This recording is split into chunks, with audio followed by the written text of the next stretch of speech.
नमस्कार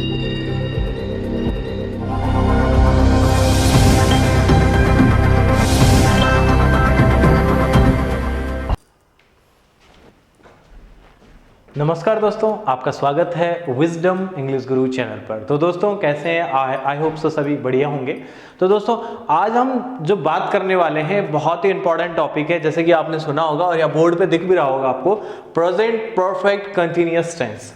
इससे पहले पुराने लेक्चर्स में हमने सारी चीज़ों को बेसिक से लेकर के do, does, did, will, can, could, is, am, are, was, were, ये सारी चीज़ें कर ली हैं। उसके बाद हमने किया है हैव, हैज, हैड, जो कि एक इंग्लिश समझने के लिए जो बेस तैयार करना होता है, वो सारी चीजें आपको हमारे लेक्चर्स में मिल जाएंगी। ओके, आज इसी कड़ी में हम लेकर के आए हैं प्रेजेंट परफेक्ट कंटिन्यूअस टेंस। तो इसके बारे में आपने सुना होगा कि कोई भी चीज हम परफेक्ट में बोलना चाह रहे हैं और ये चीजें जो भी कंटिन्यूअस में हो रही हैं, ठीक है। कोई भी काम पहले से शुरू हुआ है और अभी भी चल रहा है, क्लियर। इस तरीके की जो भी चीजें हैं वो हम किस में बोलेंगे? प्रेजेंट कंटिन्यूअस टेंस में। इसको बताने के लिए, ठीक है, इसको बताने के लिए इसमें हमारे पास जो चीजें होती है, एक होता है हैव बीन और एक होता है हैज बीन। ये हेल्पिंग वर्ब है, ठीक है। जो मददगार क्रियाएं हैं इसमें वो कौन कौन सी हैं? एक हैव बीन है और एक हैज बीन है। एज यू नो दोस्तों, जैसे कि बिना सब्जेक्ट्स के हम बात नहीं कर सकते इसमें, ठीक है। तो सब्जेक्ट्स, हम कौन कौन से सब्जेक्ट किस चीज के अंदर आते हैं, कौन हैव बीन के अंदर आता है, कौन हैज बीन के अंदर आता है, सबसे पहले इस चीज को जान लेते हैं। तो चलिए, सो हैव बीन के अंदर जो जो चीजें आने वाली हैं, एक तो है आई हमेशा हैव बीन के अंदर आएगा, यू, वी और दे। ये चारों के चार सब्जेक्ट्स हमेशा हैव बीन के अंदर आएंगे। जब भी हम इन चार सब्जेक्ट्स के बारे में बात करेंगे, मैं अपने बारे में बात करूंगा, आपके बारे में बात करूंगा, या हमारे बारे में बात हो रही है या उनके बारे में बात हो रही है, तो हमेशा हैव बीन की हम मदद लेंगे, ठीक है। इसके अलावा जो हैज बीन है, इसके अंदर कौन कौन सी चीजें आ जाएंगी? जो बाकी बचे हुए हमारे सब्जेक्ट्स हैं, जैसे कि ही, शी, इट और नेम, किसी भी व्यक्ति का नाम हो सकता है, ठीक है। अब देख लीजिए, इसमें एक कंफ्यूजन कई बार क्या हो जाता है, बहुत बार ये चीजें होती हैं कि नेम तो हमने यहां पे लिखा है, बट ये किसी एक पर्सन के नेम की बात हो रही है, ठीक है। राहुल है तो राहुल के ही बारे में बात हम सिर्फ हैज बीन में कर सकते हैं। बट अगर राहुल और अमित की बात आ जाए, यानी कि दो लोगों की बात आ जाए, तो अपने आप में वो हैव बीन के अंदर आ जाएगा, क्योंकि दो लोग मिलकर के दे बन जाते हैं। जब भी दो लोगों के बारे में बात होगी तो हैव बीन के साथ, और सिंगल एक पर्सन के बारे में बात हो रही है तो नेम के साथ, ठीक है। तो वो हो जाएगा हैज बीन। हैव बीन और हैज बीन में आई होप सो आपको अंतर पता चल गया होगा। अब देखते हैं इसमें सेंटेंसेस किस तरीके से बनते हैं। इस चीज पे आप बिल्कुल अपनी पैनी नजर बना के रखिए, क्योंकि आपने देख लिया कि प्रेजेंट परफेक्ट कंटिन्यूअस टेंस, तो कंटिन्यूअस से हमें समझ आ गया कि कंटिन्यूअस के साथ हमेशा वर्ब की फोर्थ फॉर्म आती है, जो कि आईएनजी होती है। अब आईएनजी हमेशा किसके साथ आएगी? जो एक्शन वर्ब यानी कि मेन वर्ब है, तो मेन वर्ब के साथ हमेशा आईएनजी जुड़ जाएगा, ठीक है गाइस। ओके, तो चलिए देखते हैं किस तरीके से। अब कोई काम पास से लेकर के अभी तक हो रहा है, माने कि कोई व्यक्ति जो है, आप जो है अभी सुबह से अभी तक टीवी देख रहे हैं, ठीक है, या 2 घंटे से टीवी देख रहे हैं, तो मैं क्या पूछूंगा आपसे, क्या आप 2 घंटे से टीवी देख रहे हो? आंसर क्या हो सकता है? या तो हाँ मैं 2 घंटे से टीवी देख रहा हूं, या ना मैं नहीं, मैं 2 घंटे से टीवी नहीं देख रहा हूं। तो किस तरीके से सेंटेंस बनेंगे वो देख लेते हैं।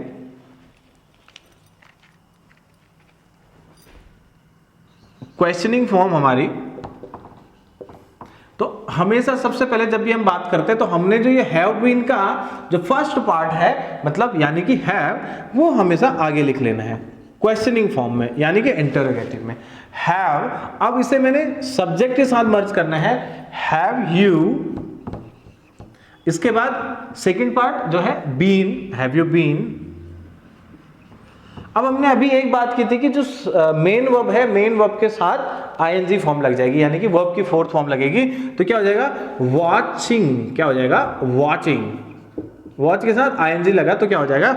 Have you been watching TV for 2 hours?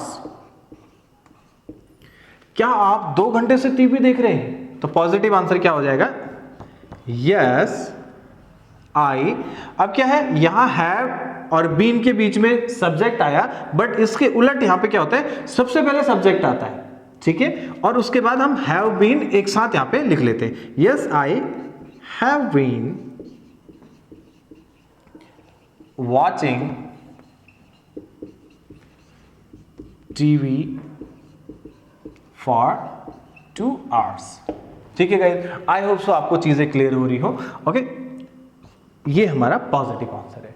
अब इसी के उलट हमें नेगेटिव में आंसर करना है, तो किस तरीके से हो जाएगा, नेगेटिव में हो जाएगा no I have not been. अभी क्या हुआ, हैव और बीन के बीच में हमने क्या लिख दिया, नॉट ऐड कर दिया, तो क्या हो जाएगा, no I have not been, और जो भी पार्ट है वो एज इट इज नीचे आ जाएगा, वॉचिंग टीवी फॉर 2 hours।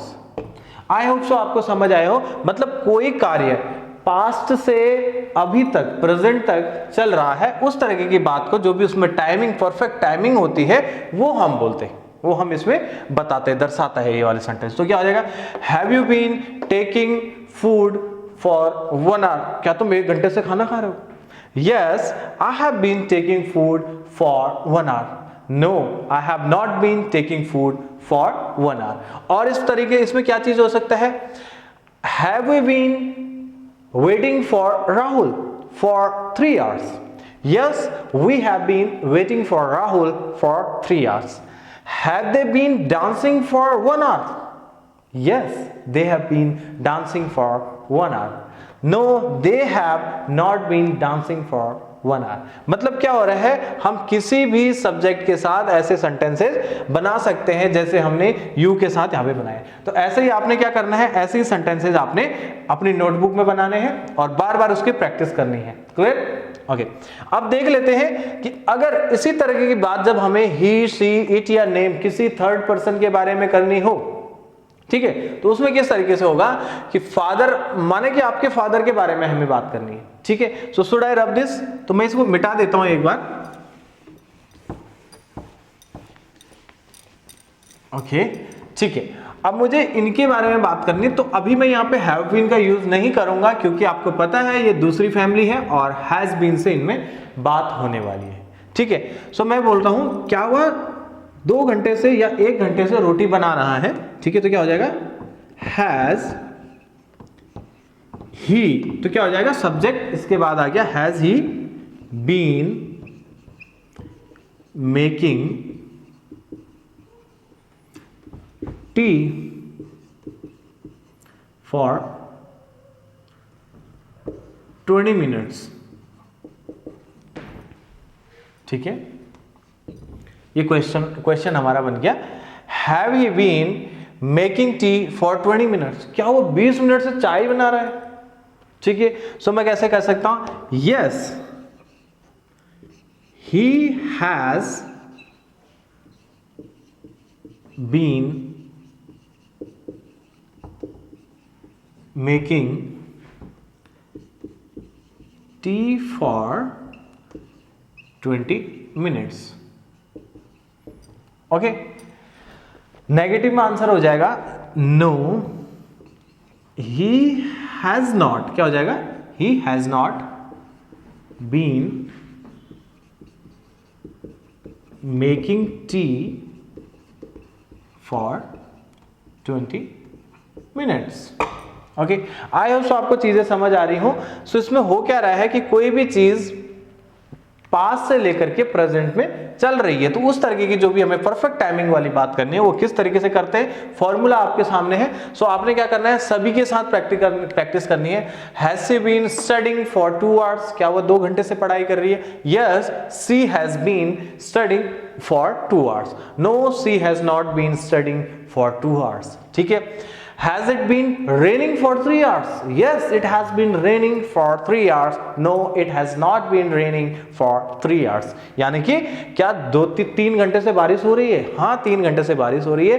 नहीं, 3 घंटे से बारिश नहीं हो रही है। ऐसे ही नेम के साथ हमारा क्या आ जाएगा, Has Amit been watching cricket match? for 1 hour. Yes, Amit has been watching cricket match for 1 hour. No, Amit has not been watching cricket match for 1 hour. तो दोस्तों आपको हर सब्जेक्ट के साथ कम से कम 10-10 बार ये प्रैक्टिस करनी होगी, तब जाके आप कहीं ना कहीं आपकी जुबान पे ये अपने आप निकलना शुरू हो जाएगा। Clear guys? सो आई होप सो आपको ये चीजें सारी समझ आई हो। सो आपने क्या करना है, एक एक पॉइंट को देखिए, एक एक पॉइंट पे अगर आपको कोई दिक्कत आती है तो हमें हमारे कमेंट बॉक्स पे हमें कमेंट करके बता सकते हैं। सो हम डेफिनेटली आपकी मदद के लिए तैयार मिलेंगे आपको। ओके, आई होप सो आपको सेशन पसंद आया हो। Thank you so much for today. अगर आपको सेशन पसंद आया है सो प्लीज वीडियो को लाइक, शेयर एंड सब्सक्राइब करना ना भूलें। नमस्कार।